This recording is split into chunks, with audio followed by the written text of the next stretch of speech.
लेकिन आज सुबह का अपडेट ये एक्सियोस करके न्यूज मीडिया है, यहां पर लिखा गया है कि यूएई भी अब कंसीडर कर रहा है कि वो ईरान के ऊपर हमला करे और उनके मिसाइल साइट्स का, जहां से मिसाइल हमले हो रहे हैं, उन्हें टारगेट करे। कुल जमा अर्थ ये है, अब तक ये सेल्फ डिफेंस में थे, कारण मैंने बताया, क्योंकि इन्हें डर था कि हमने अगर हमले कर दिए तो हम डायरेक्ट पार्टी बन जाएंगे। अभी तक डिफेंड करते रहते हैं, सब चल रहा है। अभी अमेरिकी ठिकानों को निशाना बनाया जा रहा है, लेकिन अगर इन लोगों ने हमला करना प्रेफर कर दिया तो खेल बहुत ज्यादा विभत्स हो जाएगा। मैं यह मानता हूं कि अगर एक भी फायर यूएई की तरफ से ईरान की तरफ खुल गया तो दुनिया इकोनॉमी में बहुत बड़ा सेटबैक देख सकती है, क्योंकि ईरान दुबई में फिर सिविलियन इलाकों को और उन एयरपोर्ट्स और उन हवाई अड्डों को जो कि यूएई की ताकत हैं उनको निशाना बनाएगा। और यूएई की ताकत पर निशाना पड़ते ही अर्थव्यवस्था का केंद्र है। आज हमारी भी बहुत सारी कंपनियां देश की वहां बैठी चल रही हैं।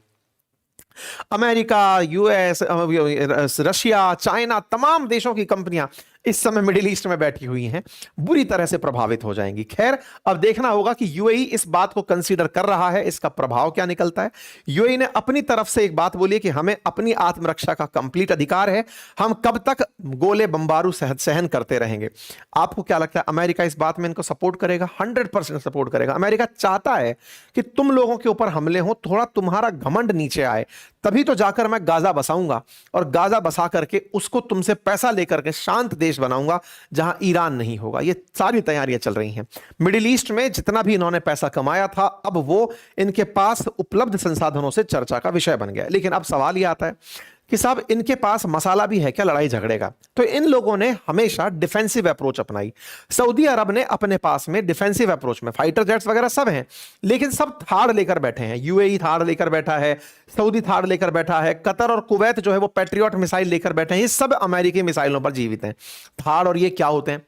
असल में क्या होता है ना कि जैसे सऊदी है, सऊदी ने थोड़े दिन पहले क्या किया था, मतलब पहले थाड़ और इसको समझे, इससे पहले इस बात को समझते हैं कि अगर कोई बैलिस्टिक मिसाइल या क्रूज मिसाइल आपके किसी एयरबेस पर निशाना बना रही है तो उसे हवा में ही न्यूट्रलाइज करने के लिए बैलिस्टिक डिफेंस मतलब एंटी बैलिस्टिक मिसाइल सिस्टम रखा जाता है।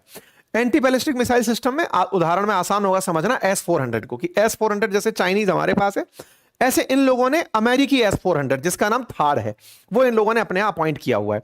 अपने यहां पर जैसे आद है यानी कि Akash anti missile system, anti ballistic missile system है, ऐसे इन लोगों के यहां पर पैट्रियट मिसाइल सिस्टम भी है। पैट्रियट भी अमेरिका से इन्होंने परचेज किया है। उसमें क्या है और थार में क्या अंतर है? थार क्या करता है कि लॉन्ग रेंज पर ही न्यूट्रलाइज कर देता है किसी बैलिस्टिक मिसाइल को या किसी फाइटर जेट को, लेकिन जो पैट्रियट मिसाइल सिस्टम है वो शॉर्ट रेंज में, कि अगर कोई मिसाइल निकलकर आगे तक आ गई और बिल्कुल ही गिरने वाली है तो उसको न्यूट्रलाइज करता है। यानी कि आती हुई कोई भी बैलिस्टिक मिसाइल या क्रूज मिसाइल, सामान्यतः क्रूज मिसाइल इनके कंट्रोल से परे रहती हैं क्योंकि वो जमीन के बिल्कुल पैरेलल उड़ के चलती हैं।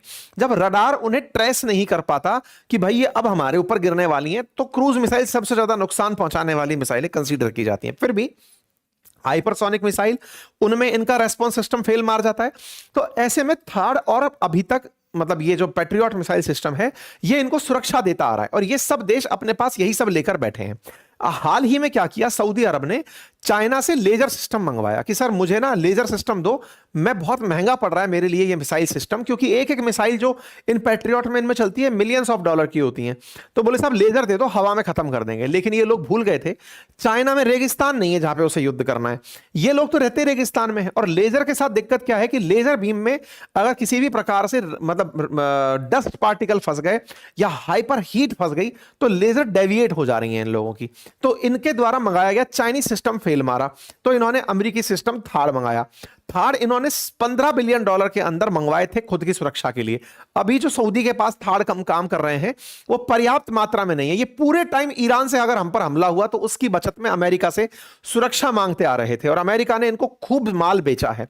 ये एंटी बैलिस्टिक मिसाइल सिस्टम थार आयरन डोम की तरह समझ लो इजराइल के, उसने तो खुद का बनाया हुआ है, ये अमेरिका वाले पर आधारित होकर के काम करते हैं। ऐसे ही पैट्रियट मिसाइल सिस्टम इनके पास है, वो भी अमेरिका का है। और ऐसे ही एक और मिसाइल सिस्टम है जिसका नाम है नेसम। नेसम जो है वो नॉर्वे का बनाया हुआ सिस्टम है, वो भी इन देशों ने अपने पास रखा हुआ है। कुल मिलाकर के इनके पास यूएस की मिलिट्री का प्रेजेंस है, इंटेलिजेंस की शेयरिंग है और रीजनल कॉपरेशन है। उसके बावजूद भी ये लोग हमला करने से डरते हैं क्योंकि ये डिफेंसिव रहे हैं कि अगर हम हमला किए तो हम पर नुकसान बहुत होगा। अमेरिका क्या कर रहा है? अमेरिका अमेरिका हमेशा नेवल फोर्सेस में और एयर फोर्सेस में बहुत ताकतवर रहा है। ग्राउंड बैटल्स में वो हमेशा पिछड़ता है। अफगानिस्तान आपने देख लिया, वियतनाम उससे पहले उसका फेलियर का उदाहरण है। अब क्या हो रहा है ना कि ग्राउंड पर जो फोर्सेस हैं इनकी, वो किसी भी काम की नहीं हो पा रही हैं। क्यों? क्योंकि वो केवल डिफेंस के नाम पर गोला दाग सकती हैं। वो अगर दागना शुरू करते तो अमेरिका बैठकर इंतजार कर रहा है। वो कह रहा है you will find out respond. Obvious सी बात है, इन सबको इतना उकसा देगा कि तुम रेस्पॉन्स दो, तुम रेस्पॉन्स दो, फिर इनके नाम पर वो यूएस बेस से हमले करेगा। खेल खत्म हो जाएगा। अब के लिए अब बात यह है कि साहब इनको कोई भरोसा दिया गया है? बोले हाँ, इनका पूरा तेल अटका पड़ा है स्ट्रेट ऑफ हॉर्मुज में। तो यूएस ने अश्योर किया है कि मेरी जो नेवी है ना, वो आप लोगों के जहाजों को बाहर निकालेगी। लोगों में विश्वास नहीं आ पा रहा है कि तुम्हारी नेवी जहाजों को कैसे बाहर निकालेगी। लंबे जहाजों की लाइन लगी पड़ी है स्ट्रेट ऑफ हॉर्मुज के अंदर। ईरान बिल्कुल चौक करके बैठा है, निकल के दिखाओ गोला मार दूंगा। तो अमेरिका बोल रहा है कि मैं यहां पर नेवी से सुरक्षा दूंगा और जहाजों को निकालूंगा। जब भी कोई मिसाइल वहां पर आएगी मैं उसको हवा में ही मार दूंगा।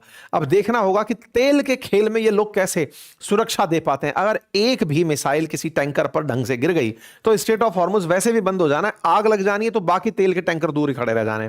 खैर, अब जो भी चल रहा है वो पूरा की पूरा वॉर जोन है। आप लोग इस विषय को कैसे देखते हैं जरूर बताइएगा। होली की एक बार फिर शुभकामनाएं। और अभी अगर आप चाहते हैं हमारा कोर्स ज्वाइन करना और सीखना चाहते हैं इन तमाम प्रकार के एनिमेशंस को, वीडियो मेकिंग्स को, यूपीएससी कोर्स रिसर्च को, या फिर कंटेंट रिसर्च को, पीपीटी मेकिंग, तमाम चीजों को मैंने आपको एआई टूल्स के माध्यम से सिखाया है। लिंक कमेंट बॉक्स में पिन है। क्लॉड भी हमने वहां पर आपके साथ इंट्रोड्यूस किया है, आप जाकर उसे अवश्य चेक करें। बहुत बहुत धन्यवाद।